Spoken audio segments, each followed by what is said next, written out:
Danny G, you guys just had a police chase end outside the main studio there in Sherman Oaks, California. Yeah, one of the things LA is famous for are police chases, and one just ended in Sherman Oaks, California here, right outside our studios. You could see all the sirens, and we had a gentleman walk into our studio a couple minutes ago, and he told us, hey, the guy that comes in to run the Dan Patrick Show might be late because you can't access your building right now. Just heads up. So, yeah, we're don't have all the details, but the chase ended right here outside the studios. Yeah, that's pretty wacky. That's pretty wild. So speaking of wacky and wild, positive story. For the AFC Championship game, if you have not heard, Dr. David Chow, who is our medical expert, usually we have him on the show Friday, and I think that's probably when we're going to have him on again. We had him on Monday of this week, though, in the wake of the Patrick Mahomes injury, the potential concussion that took him out of the divisional round playoff game against the Browns. Our doc, Dr. David Chow, says Patrick Mahomes is going to be good to go. And he questions whether he had a concussion at all based on all the evidence that is out there, and feels good, very good, about him being able to play on Sunday against the Bills. So that is very positive news. A lot of people out there continuing to say him and Haw back and forth. Well, we don't really know, assuming Patrick Mahomes plays. Well, the odds market is also reflecting that Mahomes is pretty much a certainty to go. This is an intriguing storyline to follow. If Mahomes were not playing, there's about a 7-point line swing that would happen between Patrick Mahomes as the starting quarterback and between Chad Henne as the starting quarterback. So to put that into perspective for you, if Mahomes is healthy and good to go, the Chiefs are around a 4-point favorite in this game against the Buffalo Bills. Right now, they are a 3-point favorite. But if Mahomes were not playing at all, and if Chad Henne were playing, then the line would go all the way to a 3-point favorite for the Bills. And so that's a pretty substantial swing. And for those of you out there who may not have been keeping tabs on everything, that is a storyline that is worth paying attention to. And so the line is telling us a story here. And the story is pretty straightforward, and that is that Patrick Mahomes will be playing. But that is also what Dr. David Chow is telling us. He wrote an article about it. It's up on the top of the page at OutKick. I encourage all of you to go check that out. So that's at OutKick.com. Also, other storylines that are out there, we've been reacting to the New York Mets GM who lost his job over 4-year-old texts he sent 60 texts in a row, including nude photos, to a reporter who he had met covering his team. At the time, it was the Chicago Cubs that he was working for. Now he has been the Mets GM for a very short period of time and now has lost his job. That storyline has been much discussed. A lot of you reacting to it at the OutKick hashtag. And also, we have been talking about the University of Tennessee investigation that allegedly uncovered improper behavior on behalf of the recruiting practices at the University of Tennessee. Jeremy Pruitt's been fired. What sort of job opportunity is that going to be? Who might they hire for athletic director? All of that has been our primary point of discussion so far in the first 2 hours of the program. As I mentioned before, we are scheduled to be joined by Greg Sankey, the commissioner of the SEC, coming up in about 15 minutes. We've got a lot to dive into with him and look forward to hanging out with him. By the way, a couple of different storylines that are out there that I wanted to update you on. Yesterday, we talked with Petros Papadakis, and I said, okay, what day would you like to have the Bachelor Report? And a lot of you are up in arms over the idea of Petros giving us a Bachelor Report. Some of you are excited about it.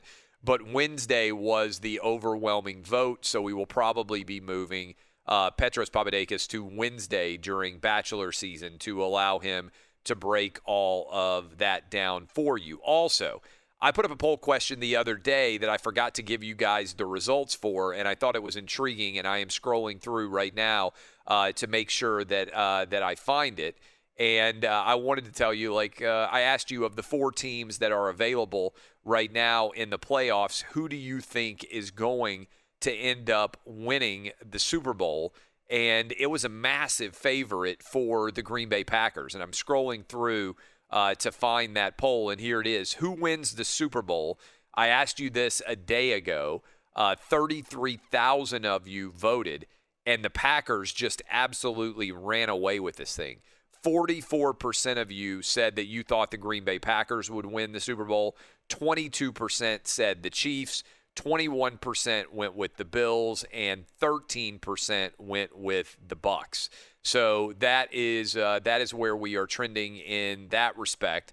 One other storyline that I wanted to make sure that I hit here this morning, particularly, it's Inauguration Day, and I hope, as I've always said, I root for the president to do well. Why would I root against the president, whether it's Joe Biden, Donald Trump, Barack Obama, Bill Clinton, George W. Bush, all of those guys? I think I just hit to the last 5 presidents or so in a row. But one thing is there are a lot of politics infiltrating the world of sports now. And today at the inauguration, they're going to have Sarah Fuller, who was the Vanderbilt kicker, involved in that inauguration, and we've talked a lot about that story in general.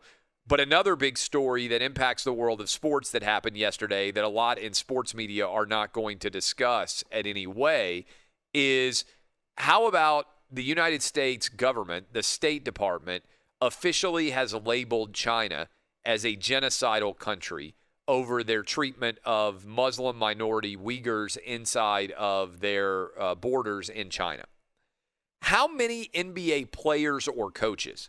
All the NBA players and coaches have gotten super political over the last 4 years. How many players or coaches do you think will mention anything negative about China? They're making billions of dollars, the NBA is, from China, and they want to rip and criticize and ridicule United States political issues all the time. Over under 0.5. How many NBA players or coaches condemn China for being modern-day Nazis and now being labeled as a genocidal country?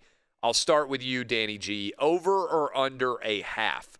Will any NBA player or coach say anything negative about China at all being a genocidal country? I mean, I'm a lifelong NBA fan, and we talked about this a couple of years ago when this first came up.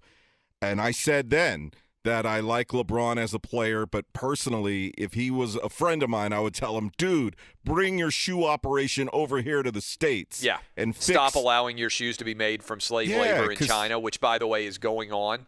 According to many investigations, they have Muslim Uyghur minorities inside of concentration camps. They are sterilizing women, by the way, bragging about it on Twitter, of course, which does nothing to stop that Chinese propaganda. But I've been arguing for a long time, if LeBron James wanted to truly make a difference, he could go to Nike and say, hey, I want my factory in Akron, Ohio, and I want to employ American workers to make my shoes. The profit margin on LeBron's shoes would go down because American workers require more pay than Muslim concentration camp labor, which is what LeBron James is doing now. Of course, he's basically using slave labor to make himself more money. But that would be the right thing to do. And he won't say a word. He won't say anything. None of them will criticize China in any way. And I just think it's amazing, the blatant hypocrisy. And again, I would love to see it. I would love if more manufacturing were coming back to America, especially from guys who are 100 millionaires like LeBron James and talk a big game all the time. He could employ thousands of people who may not have jobs in Akron, Ohio, and make his shoes right here in America. Won't do it. Yeah, and I would love to see that. Unfortunately, they're in a hard spot because it would kind of be like us putting a sponsor on blast. So I realize that they're in a tough position, but I wish the leadership of the NBA would step in and do what is right. Well, there's not really that similar. I mean, if China came to us and they said, hey, we want to advertise China on your show, but you can never say anything negative about China ever again on your show, but we'll pay you millions of dollars, I would say no. And I'm a capitalist. I understand people out there who are like, oh, you should just take the money and shut up. I wouldn't do it. I've never taken the money in exchange for not saying exactly what I believe. But there are more than just the NBA as far as American companies working with China.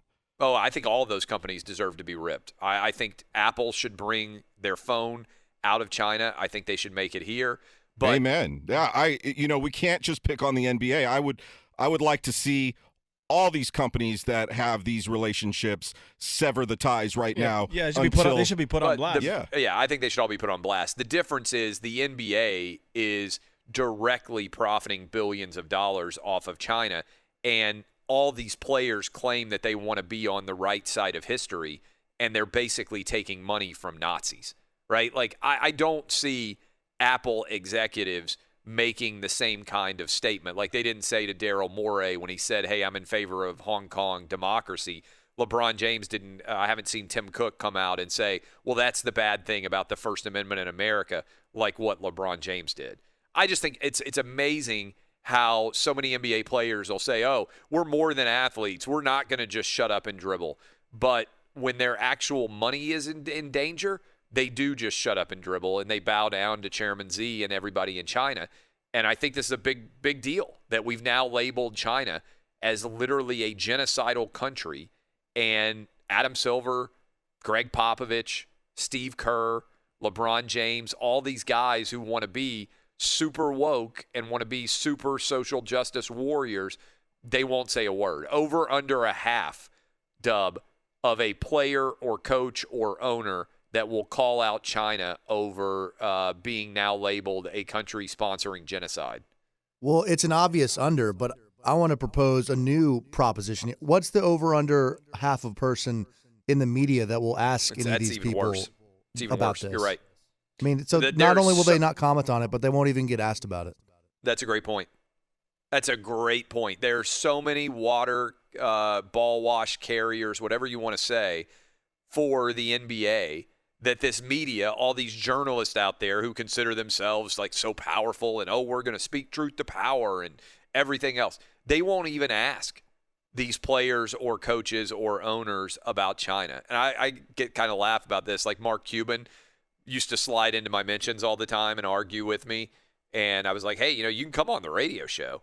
And all those guys turtle up and curl up in the fetal position as soon as I tell them, hey, if you want to make your argument to the nation, you can come talk on one of the biggest sports talk radio shows in the entire country.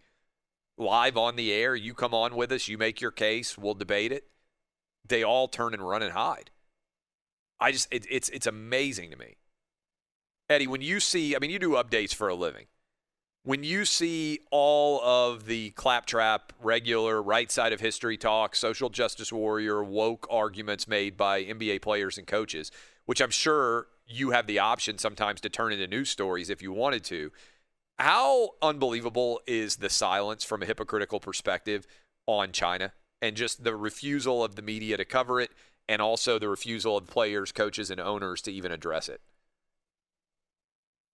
Well, first of all, kudos to you for using claptrap. That was fantastic. I've got a great vocabulary. I've heard you were a lawyer at one time. I don't know if that's true or not, but no, it is. It's amazing. And not only are the players going to be silent on this, but in the past we saw when this whole thing blew up with Daryl Morey, not only were they not silent, they were pro-China. I remember James Harden getting in front of the microphone saying, "We love China. We love China."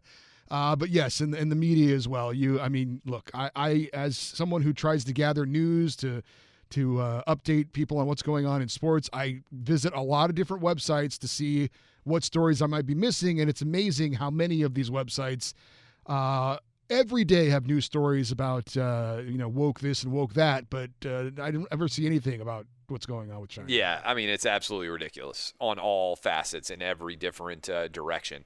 Eddie, Roberto, you also agree that nobody will say anything? Nobody.